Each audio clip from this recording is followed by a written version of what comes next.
All right, you guys, so I'm going to be, let me back up. I feel like I'm so goddamn close. So close.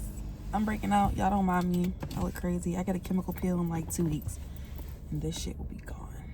But I wanted to vlog my transition process. I might be seeming a little at ease right now, but I'm going through it. I'm so stressed out, y'all. It's so much to know, to learn, to do. Is it better open? I don't know. I kind of like it. Is there a difference? I don't think so. Anyway, I am gonna be vlogging every day of this transition. Okay, technically I've already this is like the first day of my workshop, so that's really like the transition, like actual like classes and stuff. So this is day 1, and let me just say, stressed.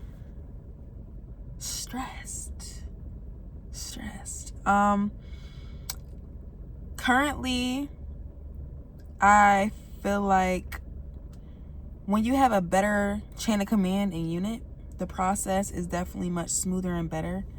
I'm not on here to throw any shade or downplay my chain of command, but I'm not being given ample amount of time to do other things like resume or like job search, apartment search.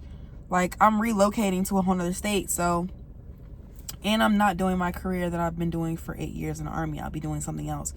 So that's very stressful, you guys. And I'm literally going to be working up to the day that I clear, and I work 12-hour shifts, so it's like, it's not that in my favor. And I feel like if you have a better unit that actually cares about you and that actually wants to see you succeed and set you up for success, they will give you more time. Like, oh, I'll give you a week prior or 2 weeks prior, or like the month prior, 30 days prior to not be working. Like in my MOS, let's say like not working the road, so that you can have ample amount of time to get things done. So I feel like I'm not getting that, honestly, and that plays a really big part in your getting out process, because I could have done more or done things and got out the way, but I can't because I'm working to death. You know what I mean?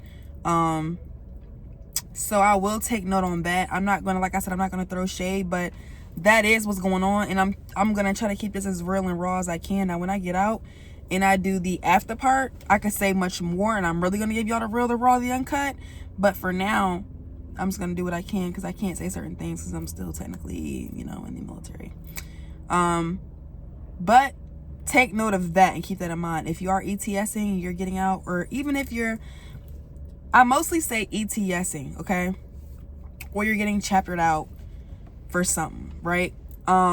That's mostly my focus, because if you're retiring, you have a guaranteed check, right? So you're not, you might be worried about work, but not as much as somebody that you're just getting out and you won't have any money getting out, like you're just getting the fuck out, okay? And you're stressed about a job because you probably haven't been able to save, because you only get paid so much in the military unless you're like high, you know what I mean?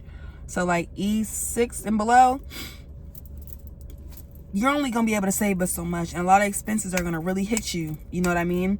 So keep that in mind. So it's like, I'm just regular ETSing. I'm not med boarding, not retiring. I mean, clearly I'm too young to retire, but none of that stuff. So I'm trying to square away my VA benefit stuff. I'm trying to get that stuff done before October is over with, which I'm going to get it done before October's over with, so I'm not stressing and scrambling. And I start clearing November 7th, and my terminal leave starts like November 24th or 23rd, something like that, right before Thanksgiving. Okay, and I'll be gone. So, and my ETS is January, okay? Right after the new year, contract complete. Okay, so it's moving fast for me, and today is October 16th. October 16th is the first day of my workshop that I started with TAPS, and that's pretty much just the process you have to go through when you're getting out. They talk about VA benefits, your financial planning, and just a lot of knowledge and things like that you need to know. Resumes, it's a lot. And you can always do extra classes outside of the workshops, which is really good. I've done that. I went one-on-one with her to do the financial planning because I wanted to sit down and really thoroughly go through the stuff. And the lady that I have is super helpful. My TAPS office is like by far one of the most helpful ones that I've seen. They are like, please come see us, and I had appointments outside of just the workshop because I'm like, I know a lot, but they know more. You never know everything. And it's always good to talk to people who've been doing this 30, 40 years. And half of them are prior service, so they really know. You know what I mean? And they're there to really help you.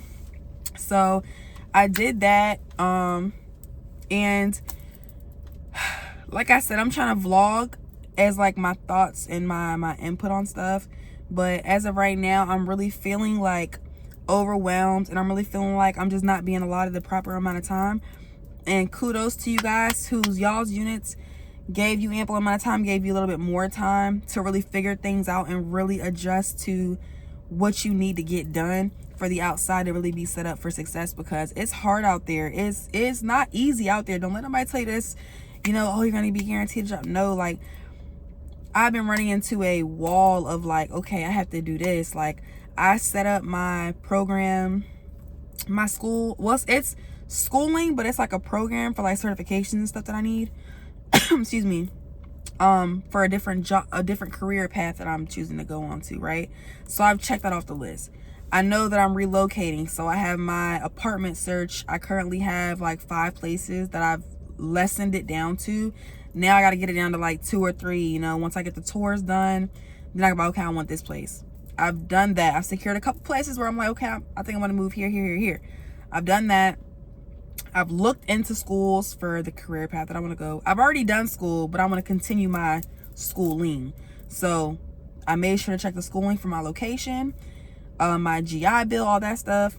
Also doing all the calculations, all my financial planning, that's been done from the jump. I'm trying to see all of how much more money I can save. I made sure to save some because you don't want to get out and you got 0, 0, 0, 0, 0.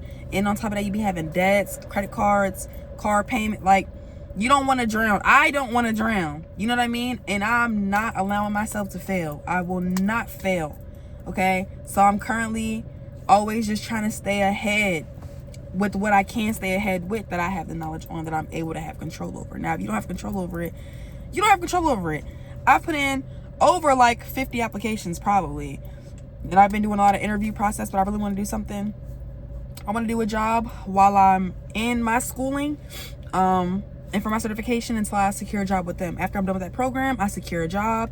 So it's like, in the meantime, in between time, I got to still make money while I'm in that schooling. So I got to get a job, you know. So I've been trying to secure that. That's in the works as well. I have got offers and I have done a lot of interviews and stuff like that.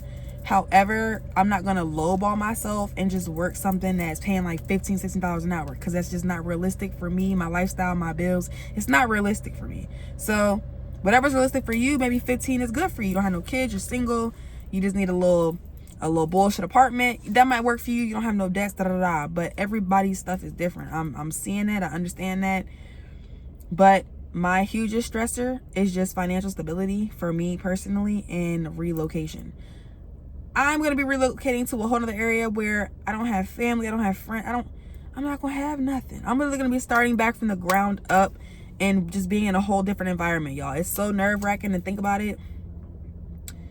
And I wish I could bring y'all in class with me so I could hear them like talking to us and walking us through a lot of stuff. But it's just a lot. And every day when I document, it's going to be something new probably that I'm talking about. But this is just my thoughts every day, y'all. And every day the time is just ticking. Like, it makes me so nervous. Like, oh, I'm so scared. I'm so nervous. I'm just like, I will not allow myself to fail. And once I literally made the sound decision, And I want to, once I'm completely out, I will explain to you guys what made me come to the conclusion of I have the ETS, because I can't speak on it right now too much. But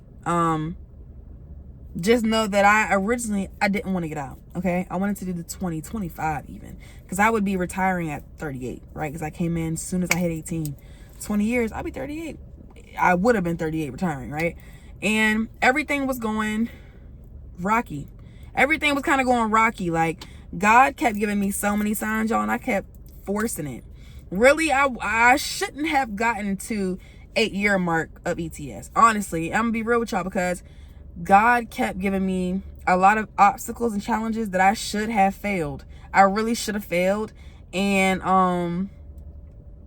I just forced it. I kept forcing it. And eventually God is really going to show you that's not the path for you. I got to allow you. So I'm going to give it so you don't have a choice but to recoup, rejuvenate, come up with a new plan, babes, because this ain't it. So once I was having like emergency family situations, and I wasn't being helped or accommodated with my unit and my chain of command, I realized right then and there, it's time for me to go, because it's not the first time that this has happened to me. And if you have people around you that really just they're not family oriented, they don't really care. If your kid is on their deathbed, your mom's on your deathbed, your brother's on your deathbed, and they're not even letting you be off or giving you the time to be off to take care of those things. If those people are on your family care plan, or those people are your dependents, or, you know, that's your spouse, your kid, whatever, and they're not allotting you the courtesy, really, human decency comes into play and empathy comes into play. And I was having a lot of issues, okay? And that made me come up with a sound decision of, I'm getting the fuck out. And I'm standing on business. And I started the process that day. So that's what it took for me, right? Because family is everything to me. My loved ones is everything to me. And when I feel like that's just being real compromised, I got to let it go, okay? And I have to come up with a new plan. And I got to readjust. And I got to act quick. And that's what I'm having to do. So I didn't have the opportunity to do Skill Bridge, or I think it's called CSP. And there's one more, I want to say. But those are all like programs of like, you do internships, and it kind of like guarantees you a job at the end. But you have to be like 180 days out and more. I wasn't given the opportunity because all this shit happened underneath that time frame. This stuff has happened the last like 3-4 months, okay? That's what made me come up with a sound decision, you guys. When I was on leave in August, I was about to re-enlist. I was gonna re-enlist this month. While I'm talking about it, I wanted to re-enlist in October, because I have to really like think about what the fuck I'm gonna re-enlist for. And my MOS is actually currently downsizing. It's about to go obsolete. 31 Bravo's military police, if you know, you know. They're making people reclass. So that was another red flag. I'm not reclassing to a lot of the things that were the options. It's just not given. So reverting back, I had no choice but to get out, because all these damn red flags I'm getting, and this is stuff that's out of my control. I had to make the decision. I have to get out. And I'm so glad I didn't re-enlist. Oh my God, I'd be so miserable. I wouldn't know what to do. So if I'm not encouraging anyone to get out, right? I encourage people, if you want to stay in, stay in. If you want to get out. Everybody's route, everybody's situation is different. I fought long and hard. 8 years come January, okay? I done made it to the 8-year mark. I feel like that's pretty goddamn good. For the shit that I've experienced, the things that I've gone through, in the Army period, which if you guys want story times, I have a plethora dealing with me, dealing with what I've seen. It's a lot. It's a whole lot. But it's not even bittersweet. I'm very happy to have made this decision, and I'll be even happier when I'm really showing you guys the journey and the process, because it's going to be ugly. Some days it's going to be very emotional. I might have a day where I'm breaking down crying. I've already had days where it's been very hard for me. I try to talk to other vets or just other people who are like mentors, kind of. I don't have a mentor myself, but other mentors, people that I know are knowledgeable and can help guide me, but I know I have to do the right hard work, and I have to take advantage of the tools and the resources that I have. And that's why I'm always asking questions. I'm doing the one-on-ones outside the workshops, like, because I want to be set up for success, you guys. I fear failure. Like, I never want to fail. Okay, that's why I'm so hard on myself, and that's why I have to panic a lot, and my mind goes a mile a minute. But I know that was meant for me. It's gonna happen for me. I know God's gonna align me in the right path, and it sucks that I'm having to get out under such circumstances that it was like I know I need to get out now. I wanted to get out on better mental terms with the Army, but I just have a very bad taste in my mouth with a lot of people and just a lot of things. But that'll be another video at another time. But these vlogs are going to be raw, real. It's gonna be a lot of me sitting down talking to you guys just like this, car talks, because like I said, I can't really take y'all into the class. I might have little snippets like me having lunch with people and stuff like that. I had lunch with a couple people today, because a lot of people from my unit are getting out surprisingly, and I feel like the numbers are a bit high, and I'm surprised somebody's looking at that. But yeah, we had lunch and we're talking about a lot of things, and you could just see that everybody's process is different. Some people already have a job secured. Some people haven't even applied to a job, don't have a resume to apply for a job, don't know where to start for the job, like, you know. So that and just really keeping y'all in the loop of things. It's gonna be raw, real videos, you guys. I'm so excited to take y'all along the journey, me moving, just everything. I'm so excited. But for now, this is my day one. I have on just some black slacks. I like a little cowgirl. I had my bag, my slacks. I had on jewelry and stuff like that, but I took off my necklaces and my other bandits. But this is gonna be it for this video, this vlog. I love you guys so much. Y'all see I had the little banana clip, nothing crazy. I'm literally chilling. So until next time, y'all, I love you guys so much. And if y'all have any information y'all want to give to me, any advice, any guidance, anything, please let me know. Like I said, I am changing career paths like crazy, and I'll reveal the career path probably down the line. I don't really reveal it now because I feel like power of the tongue is real, and people will like curse your plans. So I'll let y'all know as things go on what is going on. But like I said, let me know down below, give me some feedback, whatever, you know. I'm open to criticism, feedback, guidance, help, all of that. I'm always open. I'm open-minded. I do not know it all, and I will tell you I do not know it all, because I know I don't. And if you're transitioning, breathe, plan, and make your goals realistic, and you will be okay. And just stick to it. Don't let anybody discourage you. Don't let anybody talk you out of your plans. Stick to it, and you will be just fine. I promise you will be just fine. We all going through some things, but we got to make the best out of it. Okay? But happy Monday. I love you guys. It's October 16th, and this was my day one of my ETS process. Army style edition.